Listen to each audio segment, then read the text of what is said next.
하나님 말씀은 창세기 15장 1절에서 7절까지 말씀입니다. 제가 읽습니다. 이후에 여호와의 말씀이 환상 중에 아브라함에게 임하여 이르시되 아브라함아 두려워하지 말라. 나는 내 방패요 너의 지극히 큰 상급이니라. 아브라함이 이르되 주 여호와여 무엇을 내게 주시려 하나이까. 나는 자식이 없사오니 나의 상속자는 이 다메섹 사람 엘리에셀이니이다. 아브라함이 또 이르되 주께서 내게 씨를 주지 아니하셨으니 내 집에서 길린 자가 내 상속자가 될 것이니이다. 여호와의 말씀이 그에게 임하여 이르시되 그 사람이 내 상속자가 아니라 내 몸에서 날 자가 내 상속자가 되리라 하시고 그를 이끌고 밖으로 나가 이르시되 하늘을 우러러 뭇별을 셀 수 있나 보라. 또 그에게 이르시되 내 자손이 이와 같으리라. 아브라함이 여호와를 믿으니 여호와께서 이를 그의 의로 여기시고 또 그에게 이르시되 나는 이 땅을 내게 주어 소유를 삼게 하려고 너를 갈대아인의 우르에서 이끌어낸 여호와니라. 아멘. 우리 대부분이 자동차 운전을 하면서 살아갑니다. 근데 엄밀하게 말하면 자동차를 운전하는 사람들 중에도 두 부류의 사람이 있다고 말할 수 있습니다. 한 부류는 자동차가 움직이는 기계적인 원리를 이해하는 사람들입니다. 예를 들어서 4기통 차에는 4개의 실린더가 있고 6기통 차에는 6개의 실린더가 있는데 가속 페달을 밟으면 그 실린더 안에 가스가 분사되고 스파크 플러그에서 점화를 시켜서 그것이 실린더 안에서 폭발하고 그 폭발이 시간차를 두고 계속해서 이어질 때 그 동력으로 자동차가 앞으로 나간다 하는 식으로 자동차의 어떤 기계적인 원리를 대략 이해하는 사람들이 있습니다. 그런가 하면 그런 내적인 원리는 전혀 모르고 그냥 가스 밟으면 차가 앞으로 나가는데 약하게 밟으면 차가 천천히 나가고 세게 밟으면 차가 빨리 나간다 하는 정도로만 이해하고 평생 운전을 하는 분들도 있습니다. 물론 자동차가 움직이는 기계적인 원리를 모른다고 해서 운전을 못하는 것은 아닙니다.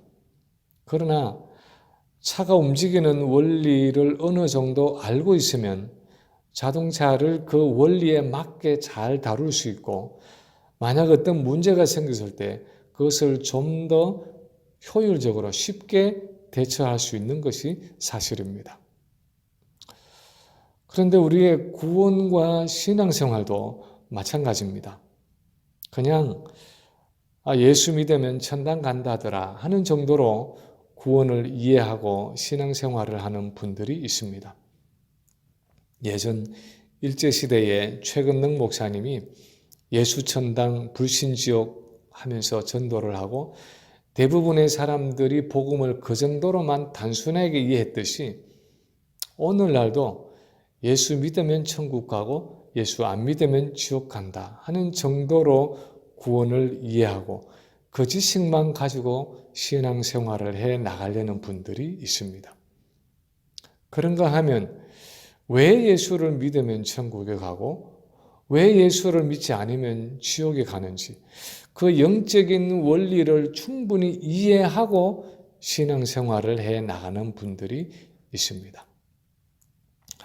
그런데 구원과 신앙생활의 배후에 깔려있는 그 내면적인 영적 원리를 설명하는데 성경이 가장 많이 사용하는 개념이 아마도 언약이라는 개념일 것입니다. 사실 요즘은 우리가 그렇게 자주 사용하는 단어가 아니지만 성경은 아주 많이 사용하고 있고 사실상 성경 전체를 흘러가고 성경의 여러 다른 시대를 관통해서 전체를 꿰고 있는 줄이 있다면 바로 이 언약이라는 개념입니다. 우리가 성경을 구약, 신약 이렇게 나누는 것도 성경의 시대는 구약, 옛 언약과 새 언약으로 나뉘어져 있다 하는 의미입니다. 성경은 처음부터 끝까지 하나님과 우리 사이의 언약 관계를 다루고 있는 책이라고 표현해도 과언이 아닙니다. 그 중에 오늘 본문이 들어있는 이 창세기 15장은 하나님과 이스라엘 백성의 첫 조상인 아브라함이 언약을 맺는 장면을 기록하고 있습니다. 우리가 읽지는 않았지만 18절에 보면 그날에 여호와께서 아브라함과 더불어 언약을 세워 이르시되 하면서 하나님이 아브라함과 언약을 맺으시는 장면을 기록하고 있습니다. 그 중에 오늘 우리가 읽은 이 본문은 아브라함이 하나님과 언약을 맺게 된 배경을 설명하고 있는데, 배경을 보여주고 있는데, 언약 백성인 우리의 신앙 생활에 아주 중요한 영적인 원리를 가르쳐 주고 있습니다. 첫 번째 본문이 우리에게 보여주는 것은 이 땅에서 우리 언약 백성의 삶에는 항상 불안정과 불확실함이 있다 하는 사실입니다. 이 땅을 살아가는 우리 언약 백성의 삶에는 언제나 불안정함과 불확실함이 있을 수밖에 없다는 사실을 본문에서 보여주고 있습니다. 오늘 본문에 나타나는 아브라함의 모습에서 가장 분명하게 보여지는 것은 두려움과 불안의 감정입니다. 1절에 보면 하나님이 환상 중에 아브라함에게 나타나셔서 아브라함아 두려워하지 말라 하고 말씀하신 것으로 보아서 아브라함이 무언가를 두려워하고 있었다는 사실을 알 수 있습니다. 성경학자들은 그것이 아마도 전장인 14장의 사건에서 연결되는 어떤 일 때문이 아닌가 생각을 합니다. 우리가 읽지는 않았지만 14장에 보면 그 당시 아브라함의 조카 롯이 살고 있던 소돔과 고모라의 왕들이 주변의 다른 동맹국의 왕들과 전쟁을 했는데 그 전쟁에 패했습니다. 그래서 소돔에 살고 있던 롯의 가족들과 다른 많은 사람들이 사로잡히고 모든 재물을 다 약탈당합니다.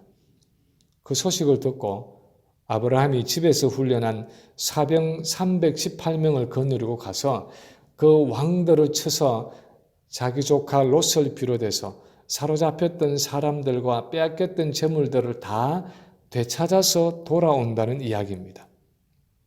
그때 소돔 왕이 고마워하면서 사람은 자기에게 보내고 재산은 아브라함에게 가지라고 하는데 아브라함은 그것을 거절합니다. 14장 23절에 보면 아브라함이 이렇게 말합니다. 천지의 주제이시오 지극히 높으신 하나님 여호와께 내가 손을 들어 맹세하노니 내 말이 내가 아브라함으로 치부하게 하였다 할까 하여 내게 속한 것은 실 한 오락이나 들매끈 한 가닥도 내가 가지지 아니하리라.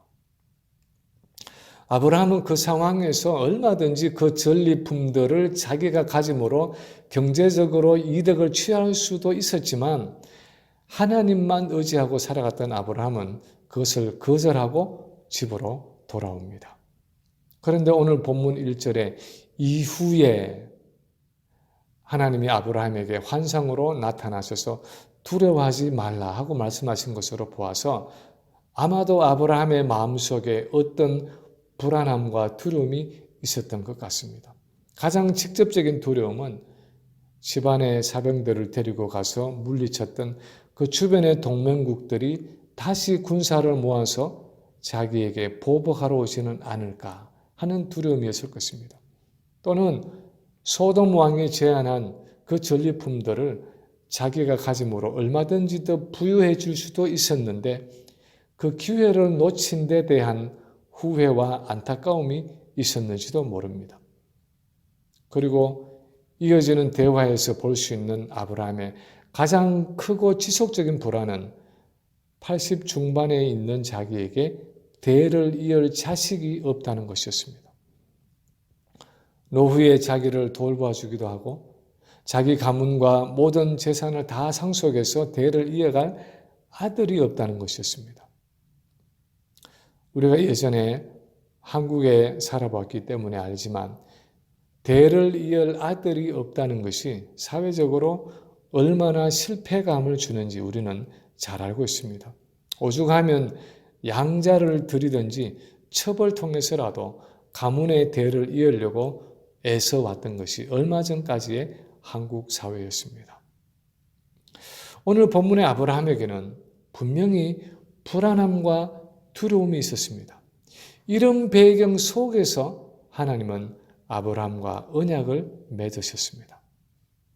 사실 여기서뿐 아니라 고향 갈대아 우르를 떠나온 아브라함의 삶 전체가 불안함과 불확실함의 연속이었습니다. 아브라함이 갈 바를 알지 못하고 그를 부르신 하나님의 음성 하나를 붙잡고 75세의 늦은 나이에 이민 생활을 시작한 사람이었습니다. 아브라함이 지금 살고 있는 이 가나안은 자기 고향이 아닌 이방 땅이었고 거기에서 텐트를 치고 나그네와 객으로 살아간 것이 아브라함의 삶이었습니다. 그런데 아브라함뿐 아니라 사실 아브라함의 후손인 이스라엘 백성들도 40년간 광야 생활을 해야 했습니다. 광야는 먹을 양식이 없고 마실 물이 없고 살 집이 없는 그야말로 불안과 불확실한 삶의 극치였습니다. 그런데 그 40년을 채워서 마침내 이세들이 가나안에 들어갔지만 그들도 여전히 안식을 누리지 못했다고 성경은 말씀하고 있습니다. 히브리서 4장 8, 9절에 보면 만일 여호수아가 그들에게 안식을 주었더라면 그 후에 다른 날을 말씀하지 아니하셨으리라. 그런즉 안식할 때가 하나님의 백성에게 남아있도다 하고 말씀하고 있습니다. 다시 말하면 여호수아가 인도에서 이스라엘 백성들이 들어간 그 가나안 땅은 영원한 안식이 있는 천국의 그림자이고 예표일 뿐이지 참 안식이 있는 곳은 아니었다는 것입니다. 성경은 이렇게 어느 시대이든 이 땅을 살아가는 성도의 삶에는 항상 불안함과 불확실함이 있다고 말씀하고 있습니다. 그것이 우리 언약 백성의 자연스러운 현실이고 천국 가기까지 우리 신앙 생활의 배경이 된다고 말씀하고 있습니다. 성경에서 하나님이 우리 언약의 하나님이 되신다 하는 것은 이런 불안함과 불확실성 속에 살아가는 우리에게 그분이 우리의 하나님이 되어주시겠다는 것입니다. 이런 불안한 현실 속에 살아가는 우리에게 하나님이 우리와 함께 동행해 주신다는 것입니다. 영원한 안식이 있는 그 천국에 이르기까지 우리를 안전하게 인도해 주신다는 것입니다. 이번 코로나 바이러스 사태가 우리에게 많은 부정적인 영향을 미치고 있지만 개인적으로 한편 감사하는 것은 이것을 통해서 이 땅을 살아가는 우리 삶의 본질이 무엇인지를 새롭게 보게 되었다는 것입니다. 단적으로 말해서 코로나 전에는 많은 사람들이 이 미국 땅을 거의 천국이라고 생각을 하면서 살았습니다. 작년에 제가 이 커피 브레이크 세미나를 위해서 캘리포니아를 다녀오고 나서 한번 이야기한 적이 있지만 거기에 사는 어떤 분이 식사를 하면서 이렇게 이야기했습니다. 목사님, 여기가 999당입니다. 처음에는 그게 무슨 뜻인지 이해를 하지 못했습니다. 그런데 알고 보니까 그곳이 천당에서 하나가 모자라는 999당이라는 것입니다. 그러니까 거의 천당에 가깝다는 말입니다. 그런데 이번 코로나 사태가 가르쳐 준 것은 이 땅은 결코 999당 또는 거의 천당이 아니라는 것입니다. 거품을 걷어내고 나면 이곳은 여전히 죄와 악이 편만한 곳이고 불안과 두려움이 있는 곳이라는 사실입니다. 2시간 거리에 있는 뉴욕에서 하루에 수천 명이 죽어나가는 모습을 보면서 너무나 시신들이 넘쳐나서 포크레인으로 그냥 땅을 넓게 파고 관을 일렬로 쭉 놓고 파묻는 장면을 보면서 그리고 어느 나라에서는 마치 쓰레기를 버리듯이 덤퍼 트럭이 시체가 들은 플라스틱 백들을 구덩이에 쏟아붓는 장면들을 보면서 우리가 사는 이 땅의 삶은 결코 젖과 꿀이 흐르는 가나안 땅이 아니라 간혹 오아시스가 있긴 하지만 여전히 광야에 불과한 척박하고 메마른 땅이라는 것입니다. 지금은 대학을 졸업하고 직장 생활을 하고 있는 막내가 초등학교를 다닐 때 오랜만에 가족들이 캐나다를 여행한 적이 있었습니다. 어느 도시에서 저녁에 모텔에 들어왔는데 거기에 수영장도 있고 큰 방에 디즈니 영화가 나오는 케이블 TV도 있고 아침에 아래층에 있는 레스토랑에서 근사한 아침 식사도 나왔습니다. 이제 아침을 먹고 나서 다시 짐을 다 싸서 차에 넣고 체크아웃을 하고 떠나려고 하는데 막내가 아쉽다는 듯이 물었습니다. 아빠, 여기서 더 오래 있으면 안 돼? 이 아이는 여기가 너무 좋았던 것입니다. 자기는 집으로 가지 말고 여기서 매일 수영하고 TV 보고 음식 먹으면서 더 오래오래 있고 싶은 것입니다. 우리가 이 세상에 대해서 그렇게 생각하고 있지는 않습니까? 여기가 너무 좋아서 굳이 천국에 가지 않아도 될 것 같이 애착이 가는 그런 모습으로 이 땅에 정을 붙이고 있지는 않습니까? 그렇다면 이 코로나 바이러스는 사실 이 오해에 대한 우리의 거품을 걷어내고 있는 것입니다. 우리가 여전히 광야를 통과하고 있다는 사실을 깨닫게 해주는 것입니다. 아직 우리가 천국에 도착한 것이 아니라 여전히 거치고 메마른 광야를 통과하고 있다는 사실을 깨우쳐 준 것입니다. 두 번째 오늘 본문이 또한 보여주는 것은 이런 불확실한 현실 속에서 하나님이 우리의 유일한 확실성이 되신다는 사실입니다. 이런 불확실한 현실 속에서 하나님만이 우리의 확실성이 되신다는 사실입니다. 1절에 보면 하나님이 말씀하십니다. 아브라함아 두려워하지 말라. 나는 내 방패요 너의 지극히 큰 상급이니라. 아마도 강조해야 할 말에 액센트를 넣어서 읽는다면 아브라함아 두려워하지 말라. 내가 내 방패요 너의 지극히 큰 상급이니라 하고 읽을 수 있을 것입니다. 하나님 자신이 바로 아브라함의 방패가 되시고 그의 상급이 되신다는 것입니다. 아브라함은 지금 불안과 두려움 속에 있었습니다. 자기가 공격해서 전리품과 사람을 되찾아온 그 연합군이 어쩌면 밤중에 다시 자기를 쳐서 자기 생명과 가족과 재산들을 빼앗을지 모른다는 불안함이 있었습니다. 그리고 얼마든지 취할 수도 있었던 노획물을 소돔 왕에게 다시 돌려줬기 때문에 나는 도대체 얻은 게 무언가?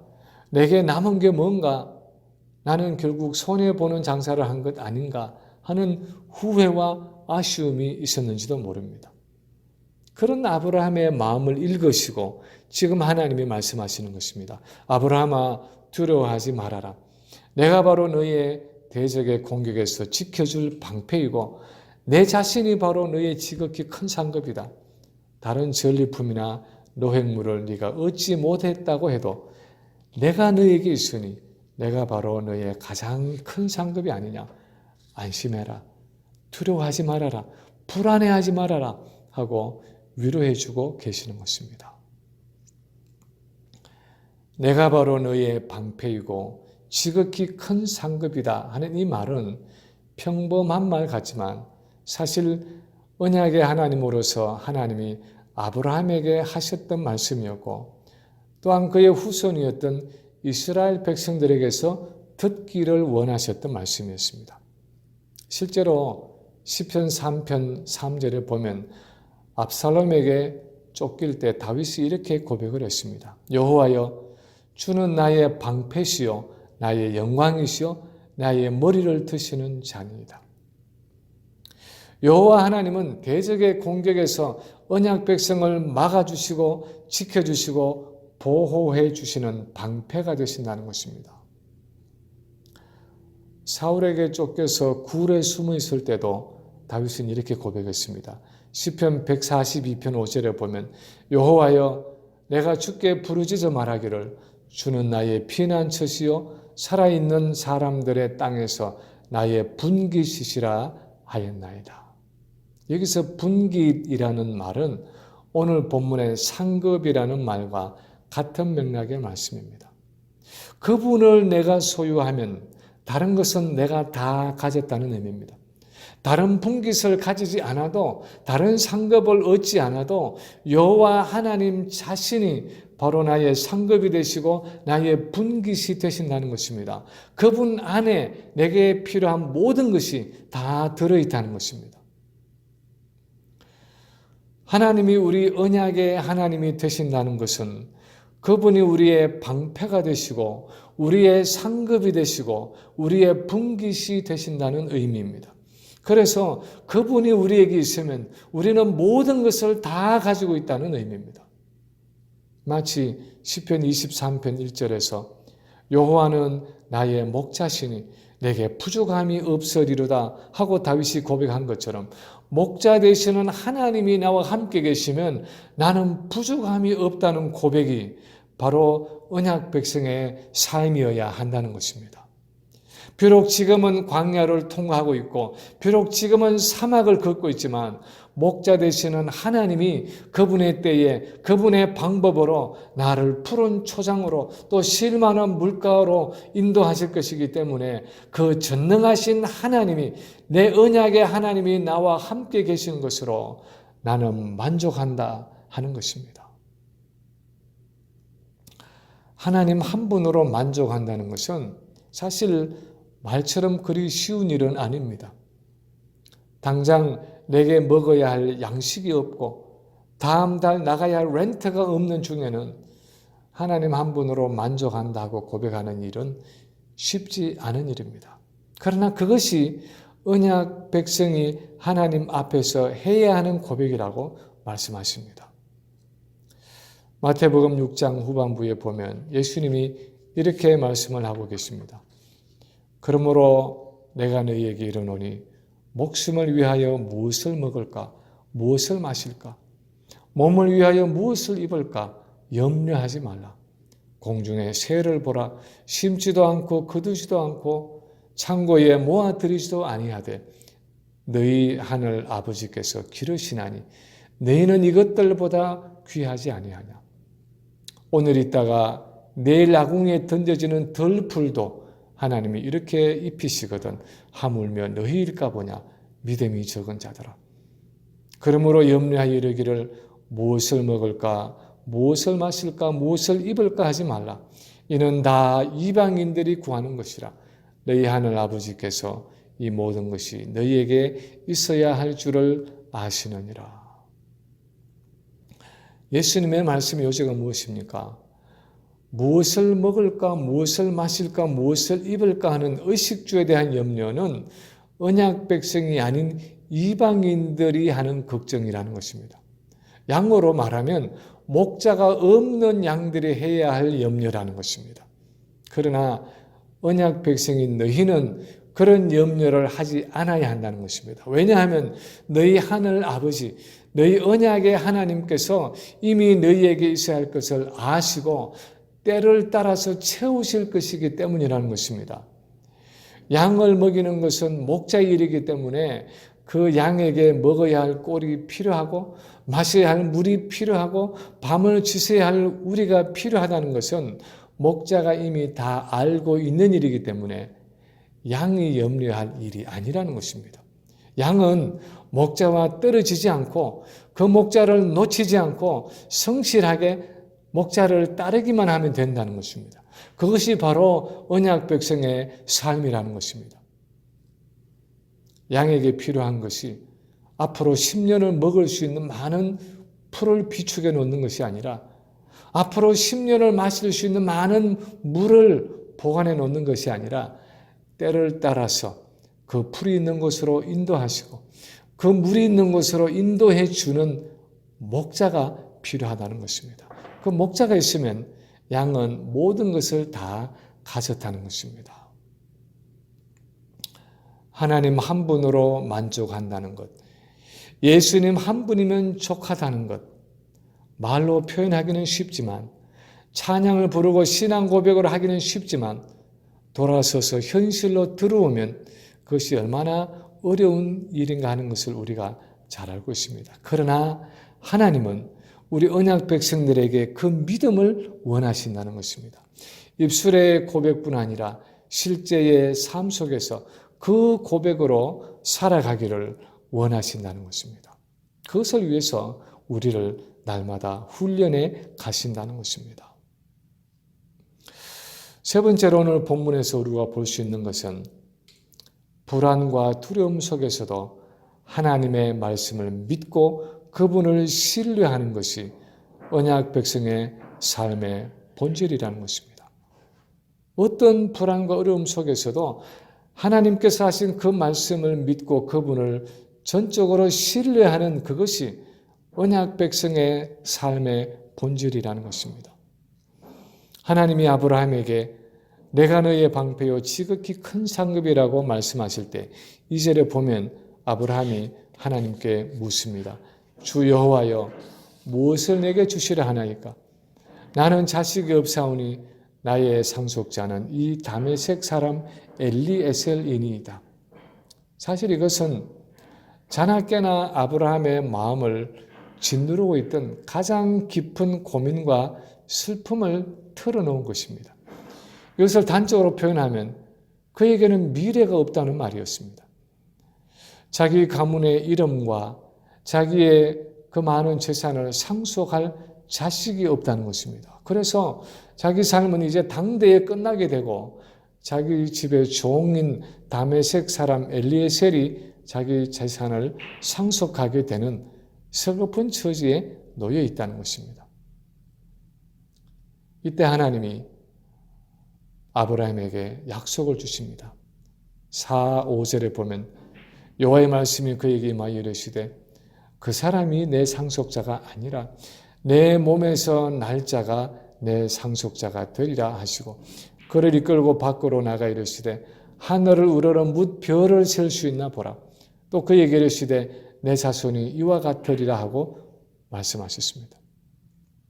종을 통해서가 아니라 자기 자신과 아내 사라 사이에서 생겨날 아들이 그 재산을 상속하게 되고 재산을 상속하는 정도가 아니라 그를 통해서 하늘의 별과 같은 무수한 자손을 얻게 될 것이라고 말씀하셨습니다. 사실은 한 민족을 이루게 될 것이라고 말씀하신 것이었습니다. 성경학자들은 하나님의 이 말씀이 아브라함이 대략 한 85세쯤 되었을 때 하신 말씀이라고 추정을 합니다. 그때와 요즘의 건강 상태를 어떻게 비교해야 할지 모르지만 적어도 아브라함이 85세, 사라가 75세쯤 됐기 때문에 거의 출산이 어려운 노년의 나이였다고 생각할 수 있습니다. 물론 이 말씀을 하시고도 15년이 지난 100세에 이삭이 태어나지만 지금도 이미 노년에 접어든 아브라함으로서는 자기 몸에서 나는 아들을 통해서 하늘의 별과 같이 많은 자손을 주시겠다는 그 하나님의 약속을 믿기가 쉽지 않았을 것입니다. 그래도 지금 현재 아들이 둘이라든지 셋 정도 있는 중에 수백 년 후에는 너 자손이 하늘의 별과 같이 많아져서 민족을 이루게 될 것이다 하면 그래도 좀 믿기가 낫겠는데 지금 현재 아들이 하나도 없고 나이는 거의 70, 80 노년에 이르렀는데 그의 몸에서 나는 아들을 통해서 거대한 민족을 이루게 될 것이라는 이 약속은 정말 실감이 나지 않는 약속이었을 것입니다. 그런데 아브라함은 하나님의 그 약속을 액면 그대로 믿고 받아들였습니다. 6절에 보면 아브라함이 여호와를 믿으니 여호와께서 이를 그의 의로 여기시고 라고 기록하고 있습니다. 아들이 아직 하나도 없고 벌써 80 중반의 노년에 접어든 자신의 모습이지만 전능하신 하나님께서 말씀하셨으니까 말씀처럼 이루어 주실 줄로 믿고 그 하나님을 신뢰했는데 그것을 하나님이 의롭게 여겨 주셨다는 것입니다. 다시 말하면 하나님과의 언약 관계 속으로 들어갈 수 있는 신실함이 있는 것으로 여기셨다는 의미입니다. 우리 인간관계에서도 마음의 신실함, 신뢰할 수 있는 어떤 성품이 없으면 무슨 관계 속으로 들어가기가 어렵습니다. 비즈니스에서 어떤 사람과 거래를 해도 어느 정도 믿을 만한 성품이 없으면 같이 거래를 틀 수가 없습니다. 동업을 한다면 더더욱이 그렇습니다. 마음속에 무엇이 있는지 신뢰할 수 없는 사람과는 결코 동업을 할 수가 없습니다. 결혼은 우리 인간관계 중에서 아마 가장 신뢰가 요구되는 언약 관계일 것입니다. 그래서 보통 몇 년씩 데이트를 합니다. 그래서 내 평생을 맡길 만한 신뢰가 가는 사람이어야 결혼식 날짜를 정하고 서약을 하고 반지를 교환합니다. 그런데 하나님과의 언약 관계도 그렇다는 것입니다. 하나님과 언약의 관계를 시작하고 지속하는 데는 어떤 언약의 조건이 있는데 그것이 바로 하나님에 대한 전폭적인 신뢰라는 것입니다. 더 구체적으로는 그분이 말씀하시면 그분은 그것을 반드시 이루실 것이라고 믿는 믿음입니다. 하나님에 대한 신뢰입니다. 아브라함은 바로 하나님에 대한 이 믿음을 가졌기 때문에 하나님은 자기와 언약 관계를 맺을 수 있는 사람으로 받아주셨고 드디어 언약 의식을 통해서 그 관계 속으로 들어가셨다는 것입니다. 그것이 창세기 15장의 나머지 부분입니다. 그런데 사실 이것은 하나님이 아브라함에게 요구하신 언약의 조건이었을 뿐 아니라 아브라함과의 언약을 통해서 그 관계 속에 들어온 후대의 이스라엘 백성들에게도 동일하게 요구하셨던 언약의 조건이었습니다. 하박국 2장 4절에 의인은 오직 그의 믿음으로 말미암아 살리라 하는 말씀은 바로 그런 맥락 속에서 주어진 말씀이었습니다. 현실은 너무나 열악하고 불가능해 보이지만 여전히 하나님을 신뢰하고 그분의 약속을 붙들고 살아가는 그 믿음의 삶이 바로 하나님이 자기 언약 백성에게 요구하시는 삶이라는 것입니다. 그것이 언약 백성인 우리가 이 땅을 살아가는 방식이라는 것입니다. 이 코로나 바이러스가 가져다 준 아주 참 특이한 환경 중에 하나는 우리 인간은 내일을 기약할 수 없는 존재라는 사실을 아주 극명하게 분명하게 깨닫게 해준 것입니다. 그래서 믿음으로 하나님을 붙잡고 살아가게 한다는 것입니다. 사실 아무리 조심한다고 해도 언제 어떻게 내가 코로나 바이러스에 걸릴지는 보장할 수가 없습니다. 언제 어떻게 확진자가 늘고 비즈니스나 일터가 또 락다운 될는지 아무도 모릅니다. 언제 또 지금의 어느 주처럼 다시 스테이홈 오더가 내려올는지 모르는 가운데 있습니다. 어떻게 경제가 붕괴되고 어떤 정치적인 혼란이 올는지 아무도 모릅니다. 미국과 중국이 어떤 극단적인 관계로 치달을는지 이 공화당과 민주당의 선거전이 어떻게 될는지 한국의 좌파와 우파의 대립은 어떻게 될는지 그 누구도 미래를 보장할 수 없는 불확실성 가운데 우리가 살아가고 있습니다.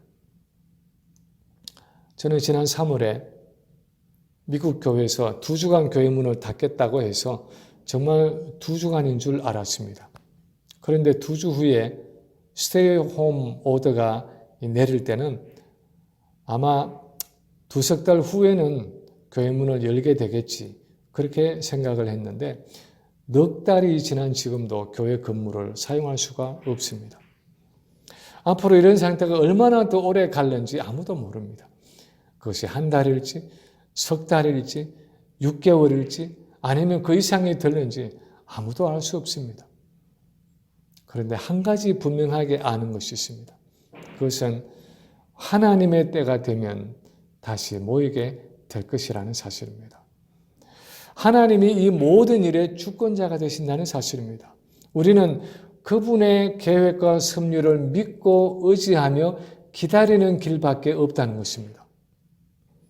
그런데 저는 이런 상황을 참 감사합니다. 왜냐하면 이제서야 이 예배도 그렇고 언약 백성인 우리의 삶 전체가 이렇게 전적으로 하나님의 손에 달려 있다는 것을 진정으로 깨닫고 고백하게 되었기 때문입니다.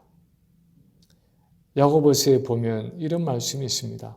4장 13절 이하에 보면 들으라 너희 중에 말하기를 오늘이나 내일이나 우리가 어떤 도시에 가서 거기서 1년을 머물며 장사하여 이익을 보리라 하는 자들아 내일 일을 너희가 알지 못하는도다.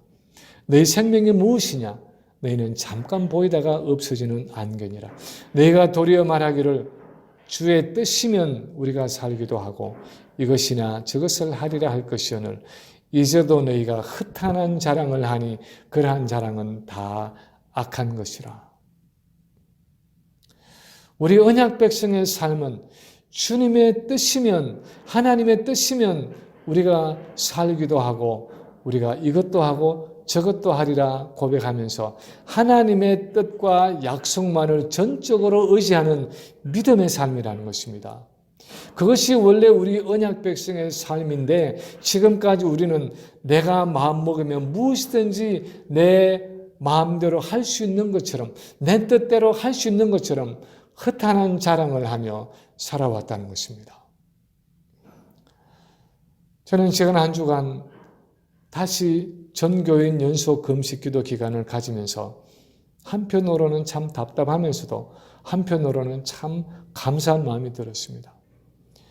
교회당이 없으니 예배드릴 교회당이 없으니 목사로서는 아무것도 할 수 없는 것 같은 이 상황이 너무나 답답하면서도 또 한편 내가 아무것도 할 수 없어서 하나님만 전적으로 의지할 수밖에 없는 이 상황이 너무나 감사했습니다.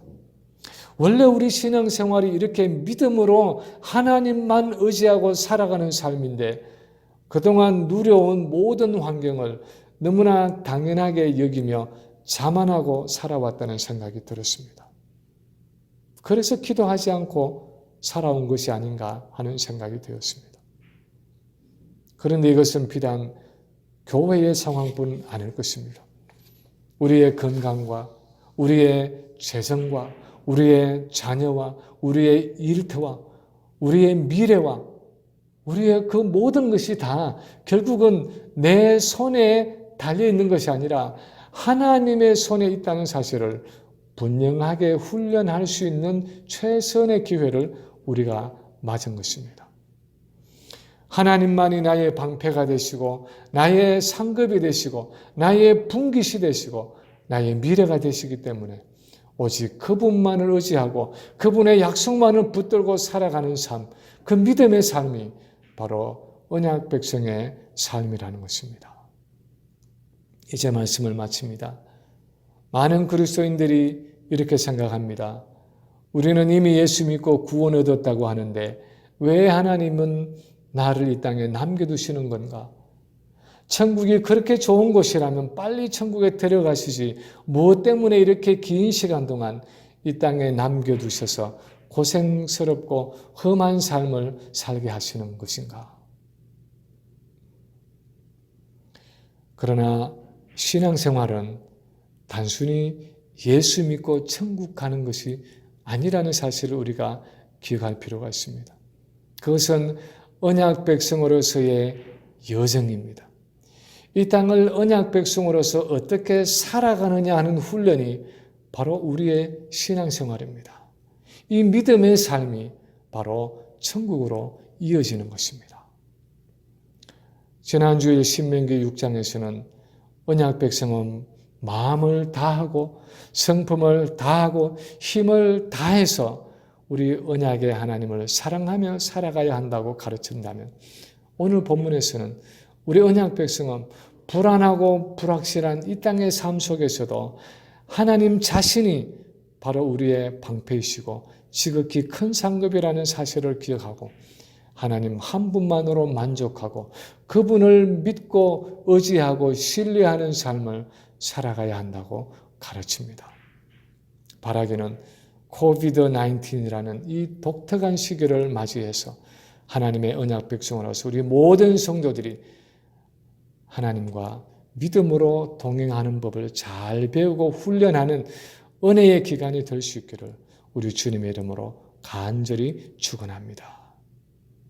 우리 함께 기도하겠습니다. 아버지 하나님, 은혜와 사랑을 진심으로 감사합니다. 이 광야와 같은 삶 가운데 우리의 목자가 되어주시고 우리 언약의 하나님이 되어주심을 감사합니다. 아버지 하나님께서 우리의 방패가 되시고 우리의 지극히 큰 상급이 되시는 것을 매일 고백하며 하나님 한 분으로 만족하며 주님과 믿음으로 걸어가는 우리 매일의 삶이 되게 하여 주시옵소서. 예수님 이름으로 감사하며 기도하옵나이다. 아멘.